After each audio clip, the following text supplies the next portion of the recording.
Vote তো আমরা বারবার দিয়েছি, কিন্তু যেই ভোটের মাধ্যমে দুর্নীতিরা দুর্নীতি পাওয়ার সুযোগ পাবে, দুর্নীতি করার সুযোগ পাবে, যেই চাঁদাবাজরা ভোটের মাধ্যমে চাঁদাবাজি করার সুযোগ পাবে, যেই টাকা পাচারকারীরা আপনার আমার ভোটের মাধ্যমে টাকা পাচার করার সুযোগ পাবে, যাদেরকে ভোট দেওয়ার পরে আমাদের মায়ের সন্তানগুলো কোল হারা করবে, এদেরকে যদি আপনি ভোট দেন তাহলে আপনি জেনে রাখেন আপনি দুনিয়াতে ক্ষতিগ্রস্ত হবেন, আখেরাতে ক্ষতিগ্রস্ত হবেন।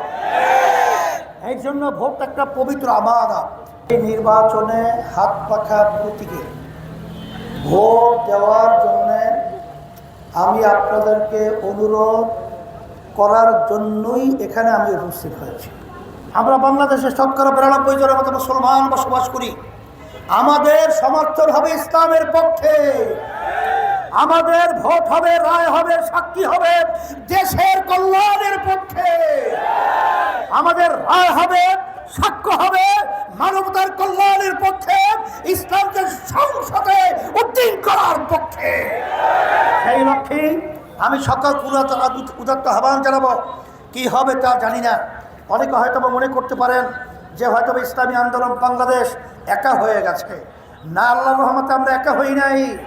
আমাদের সাথে আল্লাহ আছে, আমাদের সাথে ইসলাম প্রেমিক বাংলাদেশের মানুষ রয়েছে, আমাদের দেশের বাংলাদেশ যারা ভালোবাসে সেই দেশ প্রেমিকরা রয়েছে। আমাদের বাংলাদেশের মানুষের যা চাওয়া পাওয়া কিছুই আমরা পাই নাই, বরঞ্চ পরিবর্তে আমরা পেয়েছি হাজার হাজার মায়ের কোলগুলো সন্তান হারা হয়ে গেছে। এদের পরিচালনা আমরা পেয়েছি। এই দেশটা একবার দুইবার নয়, 5 বার চোরের দিক থেকে, দুর্নীতির দিক থেকে তাম দুনিয়ার মধ্যে এরা ফার্স্ট বানিয়েছে। ক্ষমতার চেয়ারে বসে আমাদের এই কষ্ট অর্জিত সম্পদগুলো, টাকাগুলো বিদেশে পাচার করে বেগম পাড়া তৈরি করে।